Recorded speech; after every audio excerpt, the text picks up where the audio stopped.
کو کتا بننے میں دیر نہیں لگے گی، انتظار کرو جب میرے مصطفیٰ کریم صلی اللہ علیہ وسلم کی طرف سے پکڑ آئے گی، اللہ کریم کا عذاب آئے گا، سارے باہر آنے والے جتنے بھی ہیں ڈھکوسلے کتے بن کر نکلیں گے انشاءاللہ۔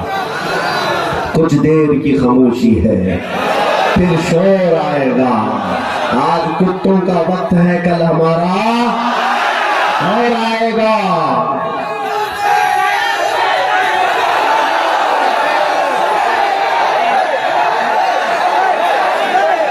لبیک یا رسول اللہ۔ بس اے مسلمانوں توجہ، اپنے دین پر اور اپنے ایمان پر جمے رہنا، ڈٹے رہنا، چاہے جیسے بھی امتحانات آئیں، اس بات پر یقین کے ساتھ عمل کریں گے انشاءاللہ۔ اور اے سنیوں، ہم تو کربلا والے ہیں یا نہیں؟ ہاں، ہمارا تعلق وہ یزید کو رحمت اللہ علیہ کہنے والے جوکروں سے نہیں ہے، ہمارا تعلق حسین اعظم کی ان کے قدموں کے ذروں سے وابستہ ہے، الحمدللہ۔ تو آپ سے میں یہ بات کہنا چاہتا ہوں کہ ایمان تمہارے ساتھ ہے، اللہ کی ذات پر یقین ہے، پوری دنیا ہی سب کچھ نہیں، آخرت میں تو دیکھنا ہے، آخرت پر ایمان ہے۔ یہاں کیا ہے، جتنا بھی چاہو جی لو، لیکن ایک دن مرنا ہے، ایک دن مرنا ہے، چاہے وہ گھر میں مرو، ہاسپٹل پہ مرو، کہیں پر بھی مرو، مرنا ہے، اور پھر جانا ہے اللہ کی بارگاہ میں، اور پھر اٹھایا جانا ہے ایک دن، اور اسی دن کے بارے میں ہم کہتے ہیں عرش حق ہے مسند رفعت رسول اللہ کی، دیکھنی ہے حشر میں عزت رسول اللہ کی، اس دن ہم دیکھیں گے جتنے کتے بھونکتے تھے ان کا حشر کیا ہوگا، اور پھر تم آج اس نبی کے نام لیوا ہو، تمہارا حشر بھی دیکھا جائے گا قیامت کے دن۔ حشر میں منادی یہ اعلان کرے گا، کہاں ہے وہ عظمت رسول کی بات کرتے تھے، کہاں ہے وہ اللہ کے حبیب کی بات کرتے تھے، کہاں ہے وہ نبی پاک کے دامن سے وابستہ رہتے تھے۔ حق تو یہ ہے میرے عزیزوں، خود میرے آقا فرماتے ہیں، ایک صحابی نے پوچھا آقا قیامت کے دن آپ کا حال کیا ہوگا، آپ کہاں ہوں گے؟ حضور فرماتے ہیں میری کیفیت یہ ہوگی کہ میرے کندھے پر چادر ہوگی اور وہ کھسک کھسک کر کے گر رہی ہوگی، میں اپنے ایک ہاتھ سے چادر سنبھال رہا ہوگا اور دوسرے ہاتھ سے اپنے امتیوں کو پکڑ پکڑ کر جنت میں لے جا رہا ہوگا۔ آخرت تو دیکھنی ہے، ہمیشہ کی زندگی آخرت کی ہے، اس لیے یہاں پر اپنے دین کا اور اپنے ایمان کا سودا ہرگز نہ کرنا۔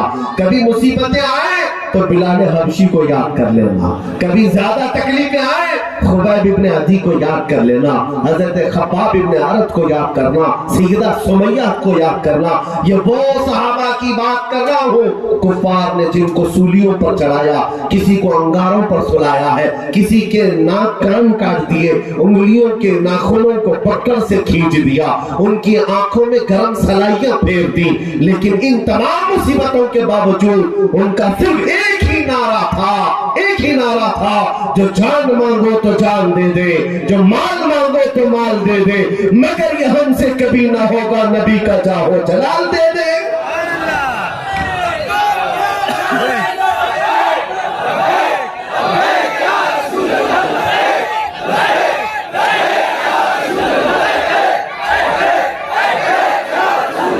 میری تقریر کا مطلب یہ نہیں ہوتا۔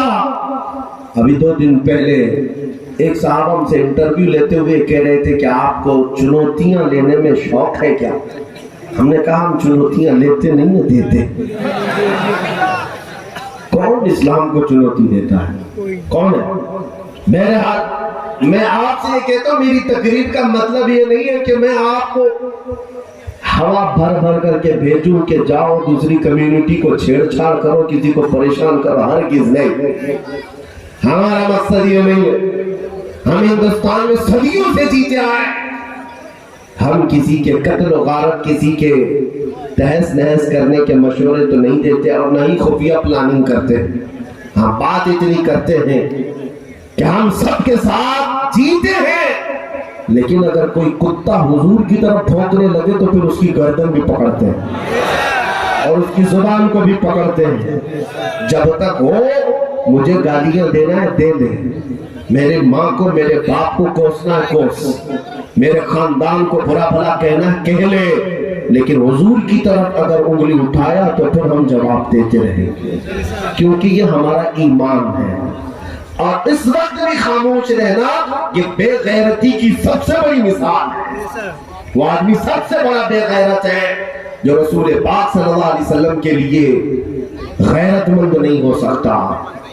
جو حضور کے لیے غیرت نہیں رکھتا وہ سب سے بڑا بے غیرت ہے. جس رسول نے رات رات بھر کھڑے ہو کر ہماری بخشش کی دعائیں کی ہیں, جو رسول معراج کی شب ہمیں نہیں بھولے, اپنی قبر میں نہ بھولے اور حشر میں ہمارے لیے شفاعت کرے, اس رسول کی عزت کے لیے اگر کوئی خاموش رہتا ہے تو دنیا کا سب سے بڑا احسان فراموش اور سب سے بڑا بے غیرت آدمی ہے, سب سے بڑا بے غیرت آدمی. بہرحال میرا میسج تو آج صرف آپ کے لیے اتنا ہی تھا کہ امتحانات آئیں گے. شیخ عبدالحق محدث دہلوی کی حکایت میں تمہارے سامنے اس لیے رکھا کہ اگر تمہاری زندگی میں کبھی کوئی اس طرح کے آئے کہے کہ میں تمہارے دل کے حالات جانتا ہوں بتاتا ہوں تو پاگل مت ہو جانا. ہاں, اور ابھی تو باباؤں کا تو ایسا دھندا, اتنا بڑا بزنس ہے, اتنا بڑا بزنس ہے. ممبئی تو باباؤں کی کان ہے, ان کی دکانیں اتنی بڑی بڑی ہیں آپ دیکھ کر کے حیرت میں رہ جائیں. اور سب سے زیادہ شکار ان باباؤں کی عورتیں ہوتی ہیں. سائیکالوجی نفسیات پر اتنا ان کا کنٹرول ہوتا ہے. اور دو تین باتیں تمہاری لگتی ہوئی کہیں جو کامن ہر ایک کی زندگی میں رہتی ہیں, اور تم کہتے ہیں میرے تو دل کی بات جانتا ہے. میں آپ کی کئی چیزیں ایسی بتا سکتا ہوں جو آپ نے مجھ سے شیئر نہیں کیا. آؤ بیٹھو, میں تھوڑی دیر میں آپ کو بتاؤں گا, لیکن اس کا مطلب یہ نہیں کہ میں غیب کا علم جانتا ہوں, بلکہ یہ وہ چیزیں ہیں جو کامن ہیں, سب کے ساتھ ہوتی ہیں, سب کے ساتھ ہوتی رہتی ہیں. اور ان باتوں پر تم دل دے بیٹھتے ہو. ایسی چیزوں کی وجہ سے ایمان خراب ہوتا ہے, دین خراب ہوتا ہے. آپ ہرگز ان باتوں پر یقین نہ کریں گے. ہاں, آپ کا مقتدا وہ ہے, آپ کا لیڈر وہ ہے جو حضور کے پیچھے چل رہا ہو, جو رسول پاک کی طرف لے جاتا ہو, پھر اس کے پیچھے چلنے میں کوئی حرج نہیں, کیونکہ بخدا خدا کا یہی ہے در, نہیں اور کوئی مفر مکر جو وہاں سے ہو یہی آ کے ہو, جو یہاں نہیں تو وہاں نہیں. حضور کا دربار چھوڑ کر کے کوئی دروازہ ہے؟ ہمارے اللہ تک پہنچنے کے لیے وہی دروازہ ہے. شریعت مصطفیٰ کو تھامنا ہوگا, اس راستے پر چل کر کے بھی اللہ تک پہنچو گے. اور اگر کوئی کہتا ہے شارٹ کٹ جائیں گے تو پھر شارٹ کٹ گرے گا بھی اور شارٹ کٹ مرے گا بھی. اس لیے کہ اعلیٰ حضرت فرماتے ہیں یا رسول اللہ, جو تیرے در سے یار پھرتے ہیں در بدر یوں ہی خار پھرتے ہیں. جو حضور کو چھوڑ کر کے ادھر ادھر بھاگتا ہے تو پھر وہ ذلت و خواری کا شکار ہوتا ہے. ہم نے دیکھا ہے کتوں کی سے بھی بدتر زندگی ہو جاتی ہے, کتوں سے بھی بدتر زندگی ہو جاتی ہے. ہاں, حضور اکرم صلی اللہ تعالی علیہ وسلم کی شان میں جتنی بھی گستاخیاں کرنے والے اب تک آئے, ایک بار کرنے کے بعد زندگی بھر ان کو چھپ چھپ کر جینا پڑتا ہے. کہیں پر بھی رہے, کسی بھی کنٹری میں رہے, چھپ چھپ کر کے جینا پڑتا ہے. کسی نے کہا نہیں ان کو چھپ کر جیو, بلکہ دل میں خوف اتنا بھر جاتا ہے پتہ نہیں کب کہاں موت آ جائے. 8 سال کا بھی مسلمان کا بچہ ان کے سامنے جائے تو ان کو ایٹم بم لگنے لگتا ہے. حضور کی گستاخی کرنے کے بعد چین و سکون غارت ہو جاتا ہے. حضور پر پھونکنے کے بعد ان گستاخوں کی زندگی ایسی ہو گئی کہ وہ ڈر ڈر کر سہم سہم کر جینے پر مجبور ہو جاتے ہیں. ڈر لگتا ہے, خوف لگنے لگتا ہے.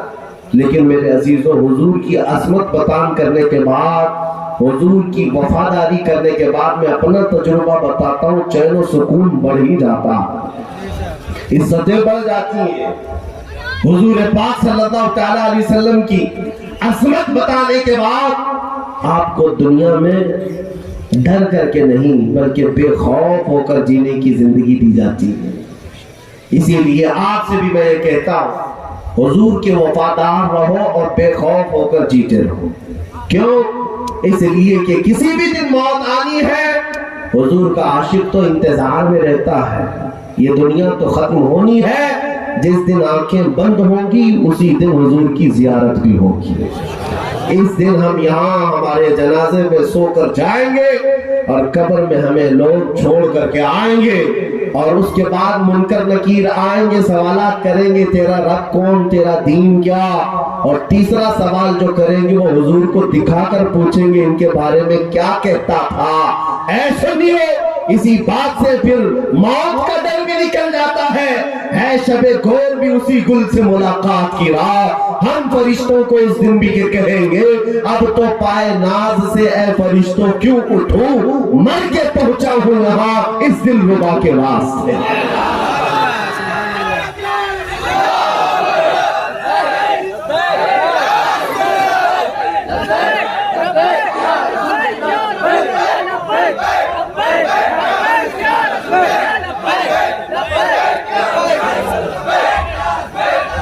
توجہ, آپ تمام حضرات کو ان باتوں کا خیال رکھنا ہے کہ اپنے دین و ایمان پر مضبوطی سے قائم رہیں انشاءاللہ.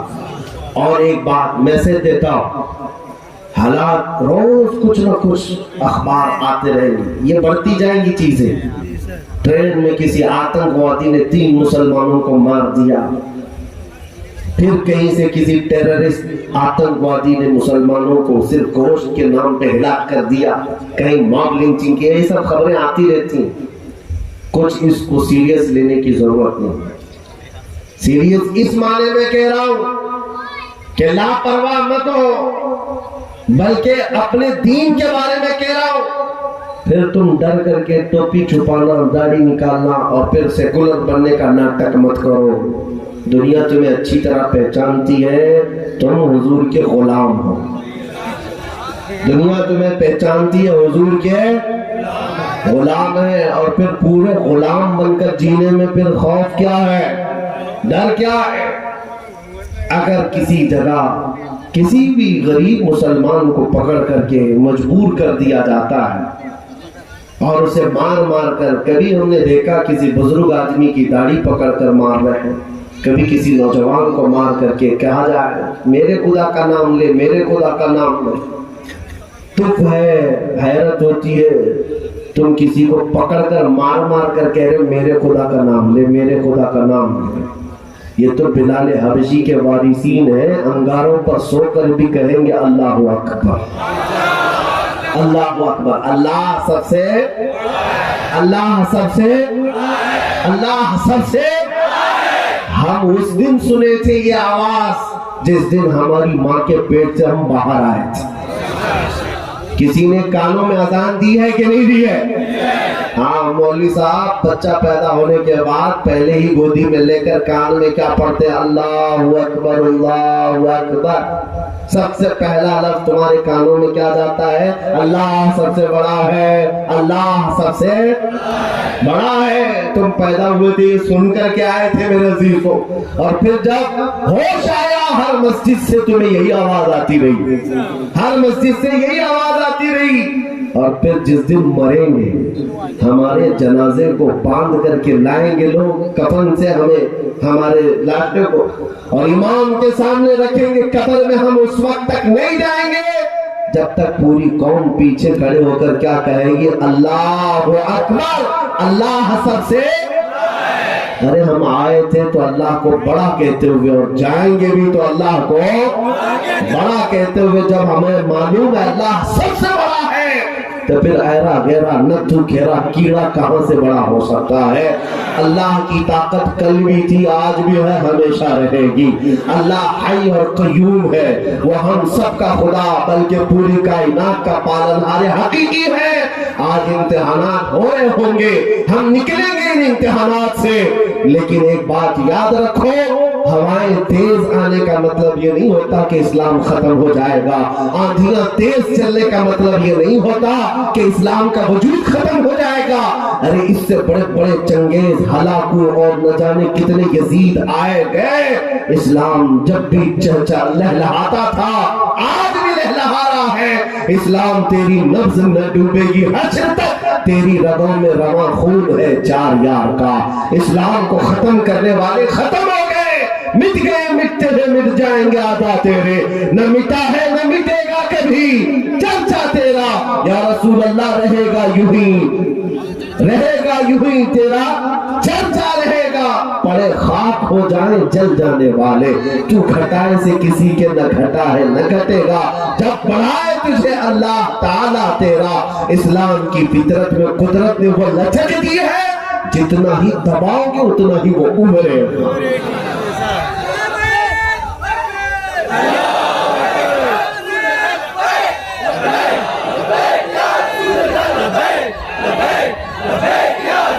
اب میرا آخری میسج یہ سنو, یہ تھی باتیں. حالات سے خوفزدہ ہو کر سولی پر چڑھ جائیں, ہم کوڑے کھائیں, چاہے جس حالات میں بھی جائیں. جب جانا ہی ہے تو اللہ کو بڑا کہتے ہوئے کیوں نہ جائیں.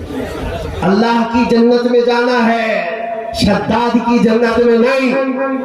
اللہ کی جنت میں جانا ہے تو اللہ کو بڑا کہہ کر جائیں گے, اللہ پر ایمان رکھ کر جائیں گے. نوجوان ہر گھڑی اس بات کے لیے تیار رہے, مجھے اگر کوئی ٹکڑے پھینک کر کے یہ کہے یہ لے لے اور تیرا دین چھوڑ دے تو اسے ٹکڑوں کی طرح چھوڑ دینا.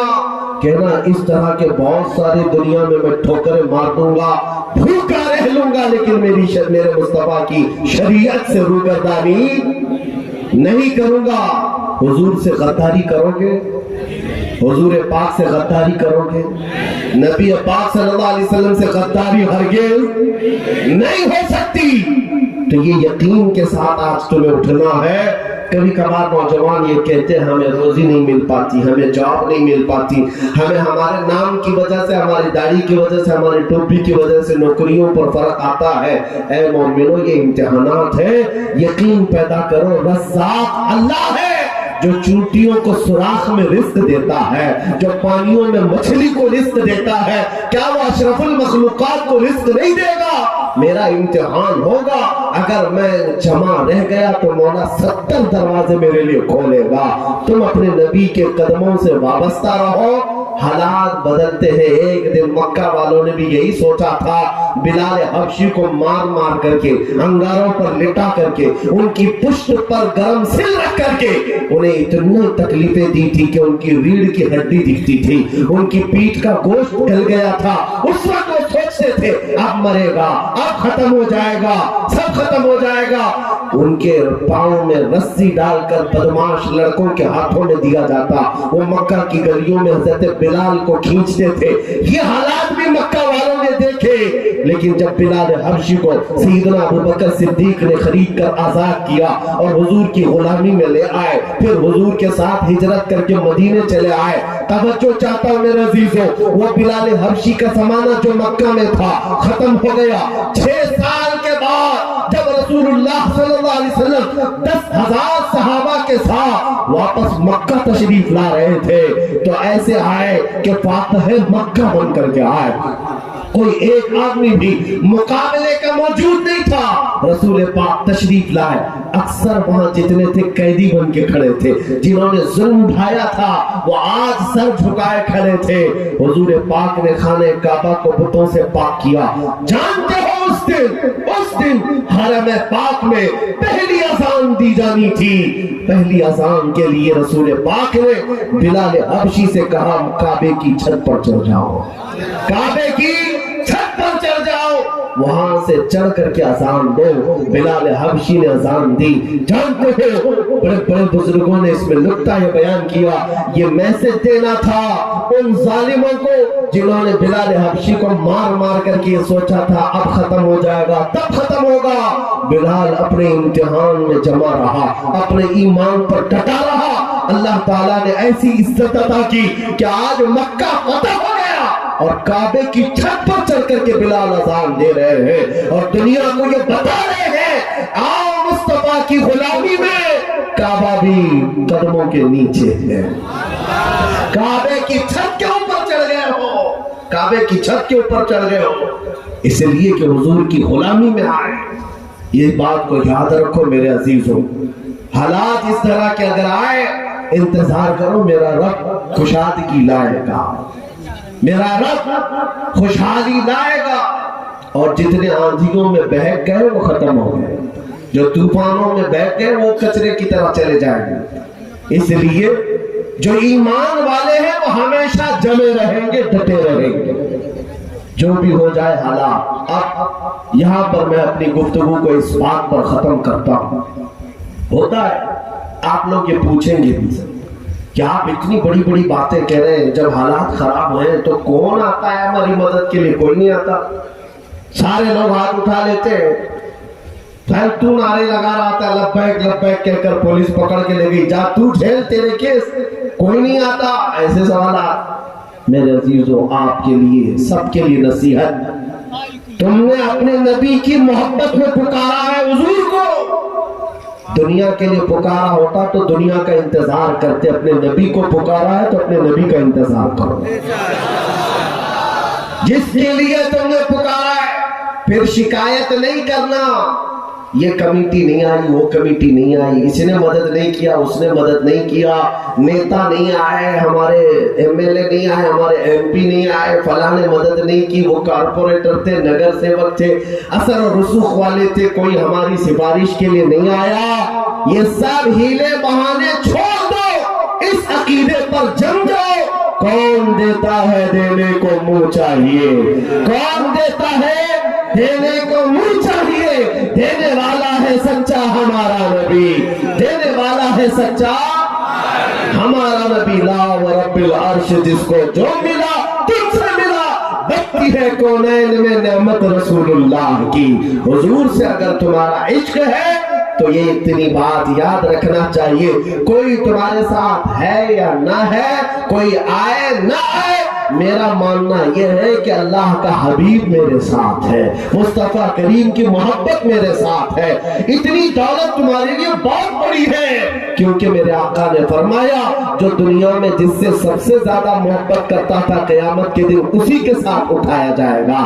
آج جب تم سوتے ہو یہ کہہ کر کے سویا کرنا میں سو جاؤں یا مصطفیٰ کہتے کہتے، کھلے آنکھ صلی اللہ کہتے کہتے، روزانہ جب تمہارا یہ معمول بن جائے، دستور بن جائے، حضور کا نام لے کر سوتا تھا، حضور کا نام لے کر اٹھتا تھا، گھر میں نیند کھلتی تھی تو نعتوں کی آواز پر، اور آنکھ لگتی تھی حضور کے نغمے سن کر، پھر وہ دن آئے گا جب تجھے قبر سے اٹھایا جائے گا۔ جانتے ہو کہا گیا ہے قبر میں بندہ اسی حالت میں اٹھتا ہے جو دنیا میں زیادہ کام کرتا تھا، گانے گانے والا زیادہ گانے گاتا تھا تو وہاں پر بھی گانے گاتے ہوئے اٹھے گا، لیکن میرے عزیزوں اس کی نسبت پر، اس کی عظمت پر قربان جاؤ جو ہمیشہ حضور کے گن گاتا تھا۔ منکر نکیر آئیں گے اور آتے ساتھ اس کو اٹھائیں گے کہ اٹھ جا تیرے سوالات کا وقت آ گیا۔ اگر دنیا میں معمول تھا وہ قبر سے جھٹک کر اٹھے گا اور پھر کہے گا سب سے اعلیٰ وہ اعلیٰ ہمارا نبی، سب سے بالا وہ بالا ہمارا نبی، بجھ گئی جس کے آگے سبھی مشعلیں، شمع وہ لے کر آیا ہمارا نبی، ملک کونین میں انبیاء تاجدار، تاجداروں کا آقا ہمارا نبی، جن کے تلووں کا دھومن ہے آگے آیا ہے وہ جون مسیحا ہمارا نبی، سب چمک والے اجلوں میں چمکا کیے، اندھے شیشوں میں چمکا ہمارا نبی، خلق سے اولیاء، اولیاء سے رسل اور رسولوں سے اعلیٰ ہمارا نبی، سارے اچھوں میں اچھا سمجھیے جسے ہے اس اچھے سے اچھا ہمارا نبی، سارے اونچوں میں اونچا سمجھیے جسے ہے اس اونچے سے اونچا ہمارا نبی۔